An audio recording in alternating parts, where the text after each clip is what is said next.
Hay un grito gritando en la caña, grito de la mocha y de la boca haitiana, grito en el batén, grito en la carreta y grito en el buey. El ingenio grita llamando a la zafra y grita la haitiana en el barracón.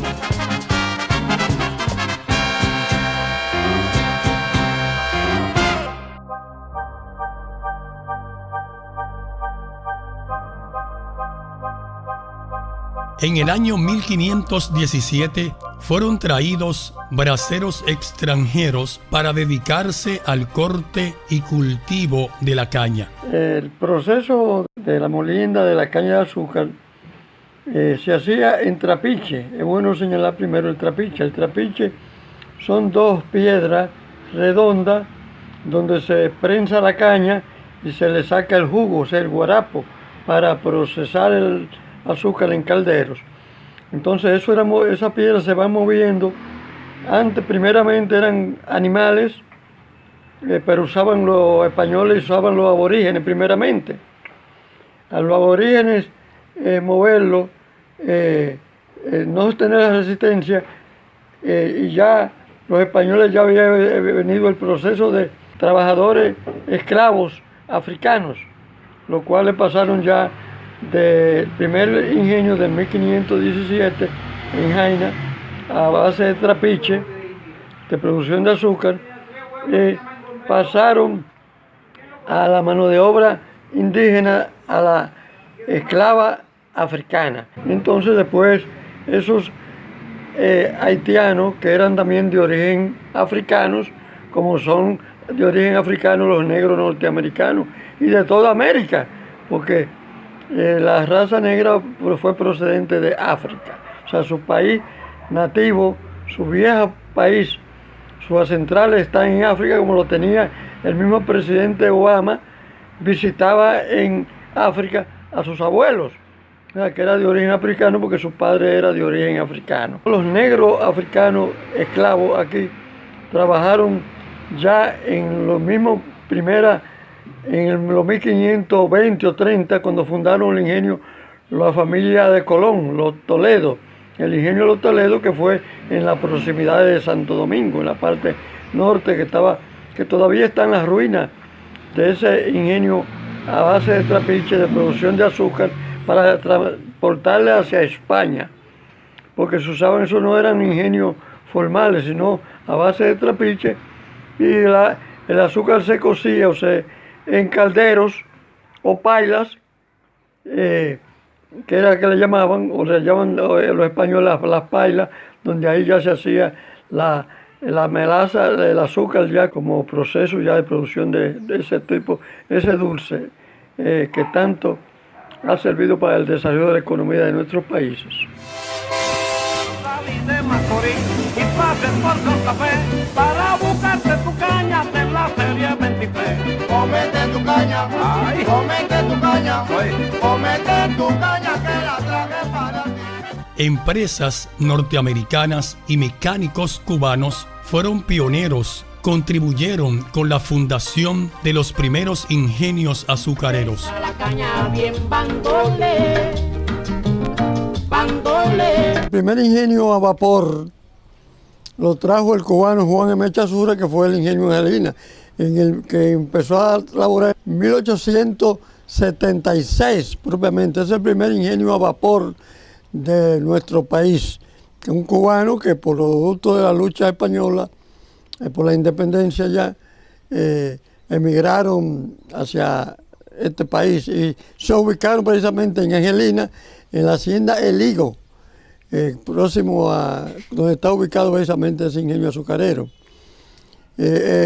Vista la prosperidad que tuvo el ingenio Angelina, el mismo Mechazúa se encargó de propagar la importancia de nuestra tierra y las facilidades que habían con ese río Macorís, la ría Macorís, el río Iguamo, con su afluente el Cazú y el Maguá, y propulsaron la fundación de otros ingenios, como Santiago Mellor, que fundó el ingenio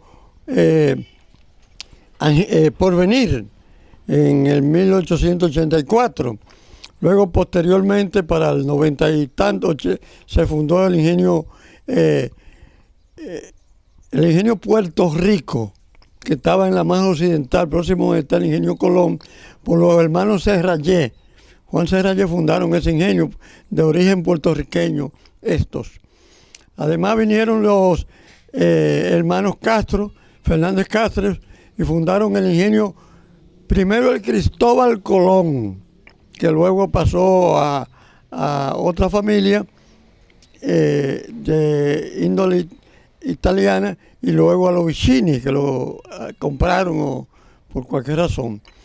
Entonces, además, los hermanos Fernández de Castro fundaron lo que fue el ingenio Quisqueya, que también eran de origen cubano, o sea, vinieron de Cuba prácticamente, esos productores azucareros. En el 1994 ya se fundó el ingenio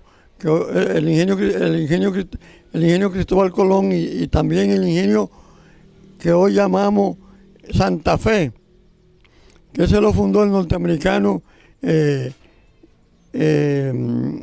Salvador Ross, que también fundó en el 94, fundó el ingenio Romana, el Consuelo fue fundado en el 1891 por Guillermo Bass, de origen norteamericano, y entonces allí la región se conformó prácticamente como la mayor productora de caña de azúcar, con sistema moderno de producción, ya a máquina de vapor, ingenio azucarero, siendo el ingenio de mayor producción en principio el Santa Fe, luego pasó el ingenio Consuelo y posteriormente el ingenio La Romana. Pitigazo, avisa pesado que viene cañero número 15, que venga a pesar la caña. Fue la bus, fue ese sandal.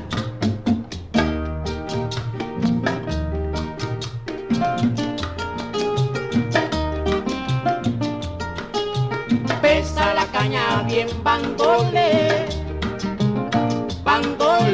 pesa la caña bien, bandole. Los nacionales haitianos, en el período de zafra, que es el proceso de comienzo de la molienda de los ingenios, inician el corte de caña de madrugada, pero el dinero no le alcanza para nada. Págame la caña bien, pa' entonces yo trabajo. Si no me paga la caña, ¿cómo la debe pagar?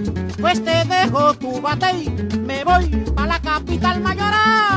Págame la caña bien. Trabajan 10 y 12 horas cada día. Es notable su gran esfuerzo, pero no consiguen ver su progreso. Que vengo con un pique, vengo del batey, de ver tanta gente sin la que comer.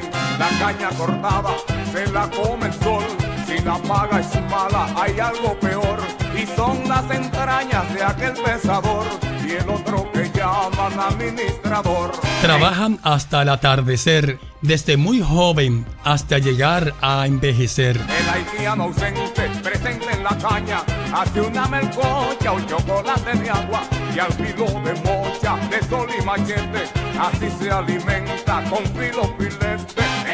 En los bateyes cultivan las dulces cañas, mientras viven una vida amarga. Grito gritando en la caña, con hambre y con rabia, que dejó a su espalda las tierras haitianas, y por más que sufra en la dominicana, si usted le pregunta que cómo le va, él le mira triste y no responde nada, no responde nada, no responde nada, no responde nada, porque peor es allá. Siembran productos agrícolas en las orillas de los cañaverales para mitigar sus necesidades. Hay que hacer cosas para cambiar la realidad de esos niños. Niños descalzos, desnudos, niños que se le ven los parásitos desde lejos, niños que no tienen derecho todos a la escuela. Yo le decía en un programa que lamentablemente la niñez dominicana no todos tienen los derechos garantizados como se quiere hacer creer. No. ¿Por qué? Hablábamos en esa ocasión de los niños que tienen necesidades especiales. Es que la cosa es dura de verdad.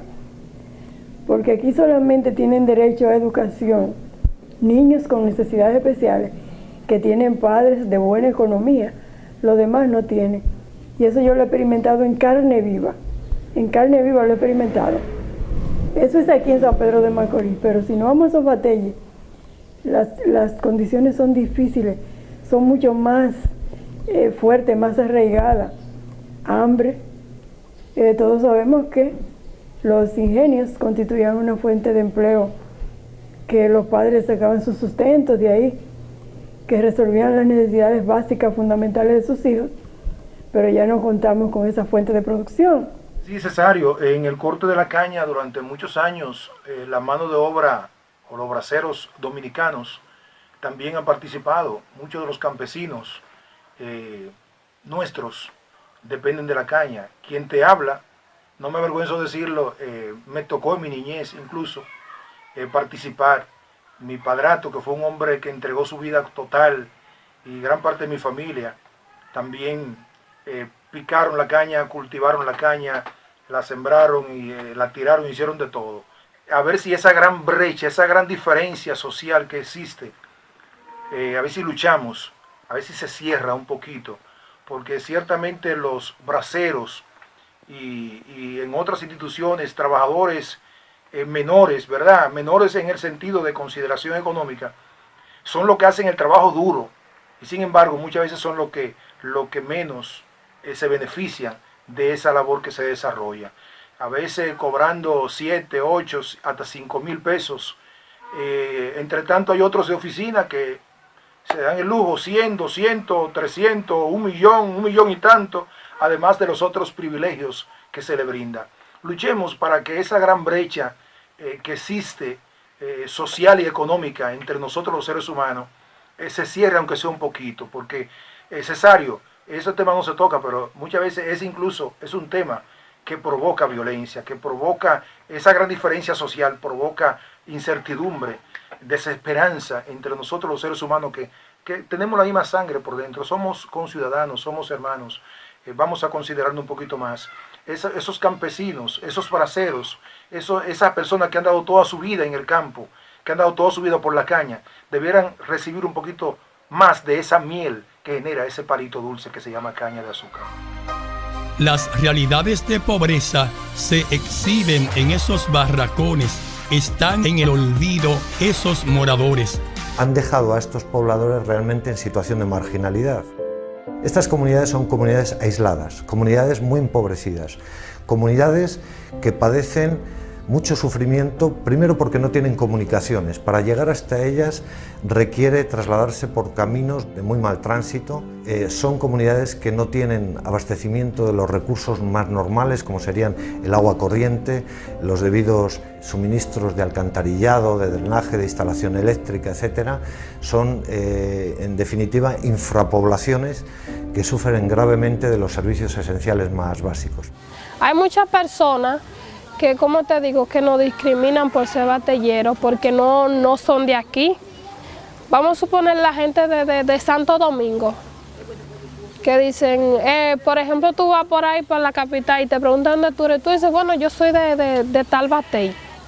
Entonces viene y dice, ay, batallera, ay Dios, esto era una haitiana, que qué sé yo. Creen que nada más que haitiano, por eso que tienen están negativos de ese lado. Muy pocas posibilidades en cuanto a que somos un batey para estudiar. Aquí solamente se llega en la escuela hasta un 6º nivel. Entonces luego de ahí en adelante tiene que viajar hacia Batey, o si no hasta Mayo si quiere ir al liceo.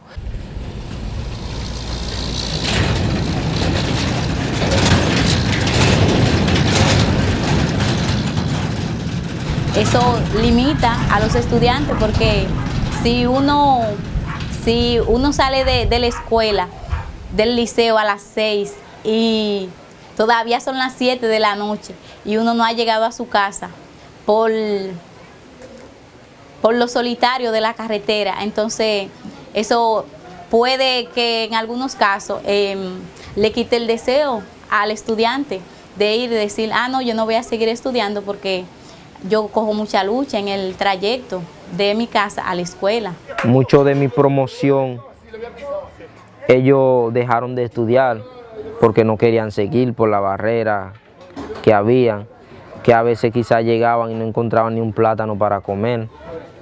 Yo tenía esa barrera, pero yo decidí echar para adelante. No parecen tener amparo niños, jóvenes, adultos y ancianos. El protagonismo de los batalles han sido la ONG. Las instituciones que hacen vida en los batalles han tenido más protagonismo que el Estado. El Estado yo creo que no le importa a los batalles. Al principio de los años 50, con identidad quisqueyana, se funda la Corporación Azucarera Dominicana. En 1961, luego del ajusticiamiento del dictador Rafael Leónidas Trujillo, los ingenios pasaron a ser estatal, desaparecidos al final. En 1966 fue fundado el Consejo Estatal del Azúcar, CEA. Perteneciente a esa institución, solo quedó el ingenio Porvenir.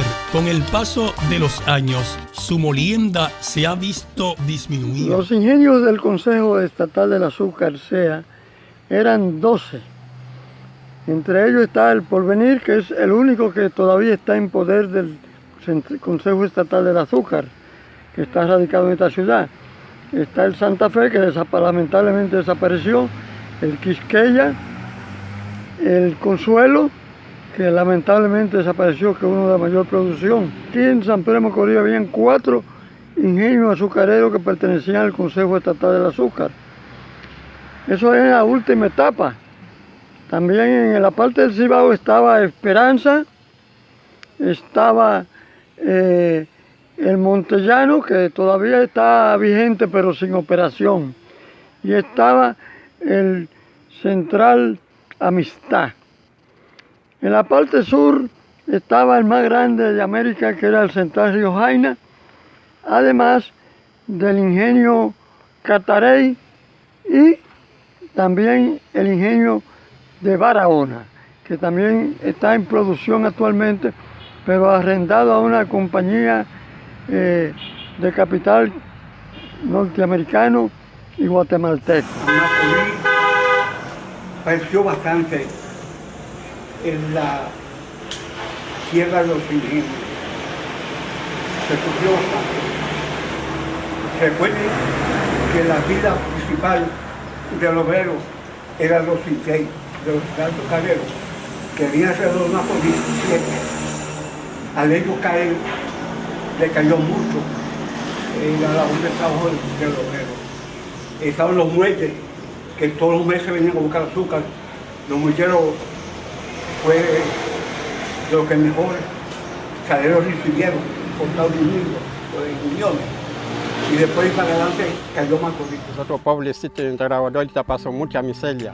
Cogió solo, cogió miseria. Ahora no hay nada. Come siempre, miseria, hambre. Trabajando duro, nosotros no hay nada. Yo estoy aquí en la República Dominicana desde 1970. Estaba yo brigando en la caña, picando caña, cargando caña, sembrando caña, cultivando caña. ¿En qué se le violó los derechos a estos trabajadores? Se le violó los derechos porque cuando estos trabajadores fueron liquidados, no se le calculó en base al tiempo real que ellos tenían en ese momento. Se le dieron valores acomodaticios, valores que la gente no tuvo oportunidad ni siquiera de revisar. Yo no sé si ustedes saben que yo tuve el privilegio, sin privilegio si se quiere, y fue que precisamente alrededor de unos 3.500 trabajadores sindicalizados de los ingenios del Consejo Estatal del Azúcar, yo fui el abogado de ellos aquí en San Pedro de Macorís, conjuntamente con el doctor Remigio de Barahona, y aunque el Tribunal de Primer Grado falló a favor de nosotros, la Corte de Apelación de San Pedro de Macorís falló en contra de nosotros, una corte entreguista que, salvo ligeras excepciones, ha sido una corte patronal, ha sido una corte que en cierto modo ha obedecido más a los intereses de los empleadores que de los trabajadores, y a pesar de que la sala número 1 del Tribunal de Trabajo, aunque no falló ni siquiera mínimamente a favor de nosotros, pero falló a favor de nosotros, entonces la Corte consideró que esa acción o acciones estaban prescritas. Los derechos a los trabajadores se le violaban. ¿Por qué? Por lo mismo que le digo a ustedes, por el desconocimiento.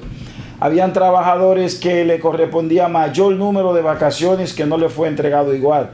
Trabajadores que le correspondía mayor número de auxilio de cesantía que no le fue entregado igual. Trabajadores que a la hora de la finalización de su contrato de trabajo de manera brusca y sin la participación de ellos, se le hicieron los cálculos de forma antojadiza. En 1997, el expresidente doctor Leonel Fernández Reina arrendó las tierras e ingenios del Estado a precios muy desproporcionados. La mal llamada, porque hay que ponerlo entre comillas, privatización del Consejo Estatal del Azúcar, que no fue más que entregarle al sector privado, a familias pudientes, a la oligarquía más renombrada del país, las tierras, los terrenos que eran propiedad del Estado, que eran propiedad del CEA, a Central Romana, a la familia Vicini y a Josecito Jacín, entre otros.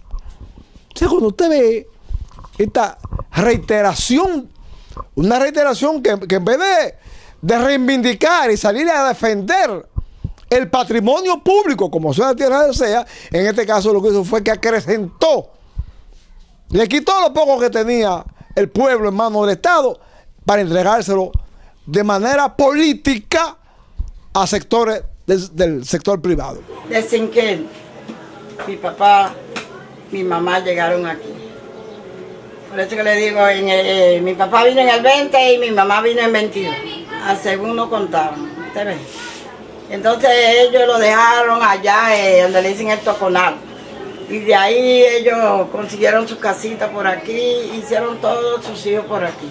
En el gobierno, encabezado por Leonel Fernández, hizo un proceso de capitalización, hizo una ley, la ley de capitalización, que se impuso a viento y marea, se impuso, como decimos, a cañonazo limpio, porque era un compromiso de Leonel Fernández y del gobierno del PLD en 1996 de aplicar en la República Dominicana la visión neoliberal que andaba por estos caminos en esa ocasión. Bueno, podemos decir que ese proceso fue un duro golpe para San Pedro de Macorís. Podríamos considerar que San Pedro de Macorís no ha tenido a lo largo de su historia un golpe más grande que ese golpe que se le dio a San Pedro de Macorís en 1997. Porque se nos dijo que el proceso de capitalización era para captar los recursos económicos que pudiesen ser invertidos en el CEA para mejorar las condiciones de los campos de caña, mejorar la producción cañera, mejorar el corte, tiro y todo el proceso de molienda, que era captar recursos para fortalecer esos ingenios. Pero en el fondo no era ese el objetivo fundamental. Es decir, se mintió en esa ocasión, se le mintió a San Pedro de Macorís, porque lo que se hizo fue que se negociaron con 3, 4, 5 familias o sectores económicos poderosos los arrendamientos de los terrenos. Primero se destruyeron los ingenios, destruyeron el ingenio Consuelo, el ingenio Quisqueya, el ingenio Santa Fe, desaparecieron sus estructuras, vendieron no se sabe a quién, ni en cuánto, ni qué hicieron con ese dinero. Y luego sus tierras, que es el recurso o el activo más importante que tenían esos ingenios, pues fueron una parte privatizados a precio de vaca muerta y a 30 años. A precio de vaca muerta y a 30 años. Dejando a San Pedro de Macorís sin una fuente económica fundamental, que eran los ingenios por la generación de empleo directo e indirecto que significaba. Nosotros perdimos con el proceso de capitalización, así en términos concretos, alrededor de 25.000 empleos entre directos e indirectos en esta provincia de San Pedro de Macorís, lo que resultó un duro golpe para las condiciones de vida de sus ingenios, de sus batalles y de sus lugares específicos ya no estaban los ingenios, porque la gente de alguna manera vivía de la producción azucarera en sus múltiples formas, de manera indirecta o de manera directa. Fue para San Pedro de Macorís un duro golpe, con la pérdida de por lo menos 25.000 empleos entre directo e indirecto en esos ingenios. Empleados del CEA trabajaron muchos años de su vida sin que les haya quedado una pensión digna. Aquí del 57, picando caña, no conseguí nada. Yo andaba como una mano adelante y otra de atrás. Y pasa mucho problema, entonces nosotros no tenemos seguro. Oye, no tenemos seguro, mucho trabajo que pasa nosotros en la calle. Muchísimos batalles, como es el caso del batey Tabacón, Laja, Caimito, Cambalache, El Salto, que son batalles que están en la dirección de Consuelo, que hay una necesidad tremenda. Tenemos el caso también del batey La Jagua, La Construcción, Monte Coca, Amistades, que es un batey que viven ya ancianitos, que cuando le da una fiebre, yo he ido a esos batalles a llevar los alimentos que siempre llevamos a través del Ministerio Evangelístico de Ayuda, Profeta de Fuego. Cuando llegamos ahí hay ancianitas que me abrazan, y cuando me abrazan me dicen, pastor, tengo fiebre, no hay una pastilla, no hay un seguimiento adecuado para una subsistencia, óigame bien, emocional, ni de salud tampoco, porque la precariedad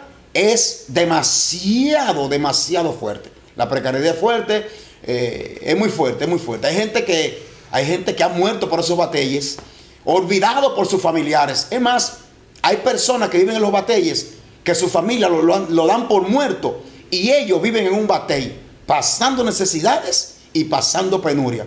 El batey se ha conformado como una fractura social. O sea, hay una diferencia muy loable entre el área urbana y un batey.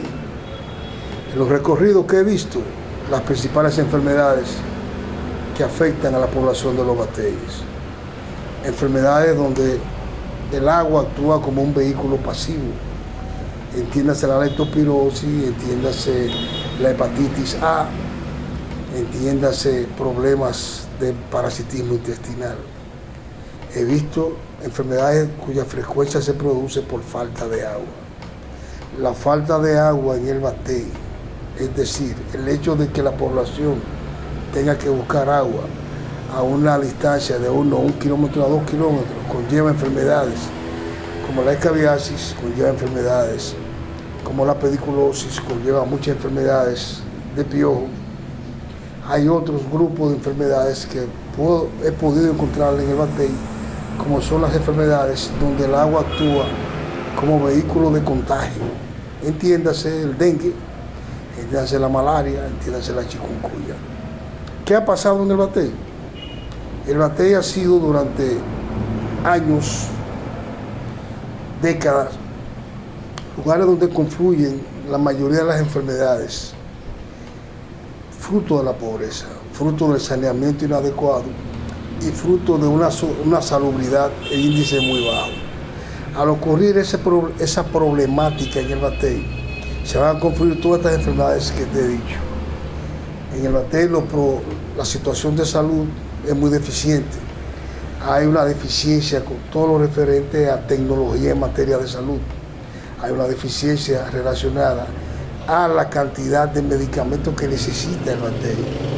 Enfermedades de transmisión sexual, entiéndase enfermedades emergentes y reemergentes, sobre todo las reemergentes como la gonorrea, la sífilis, el chancro.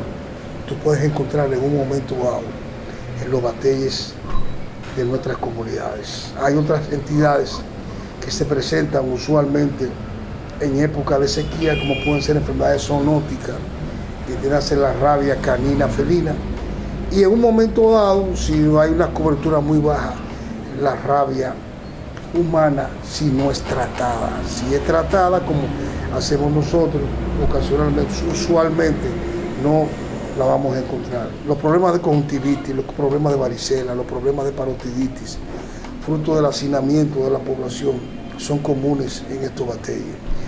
Recuerda, Cesario, que estamos viviendo un siglo del desarraigo, pero es el desarraigo cultural, el desarraigo económico, el desarraigo social y el desarraigo desde el punto de vista de la salud.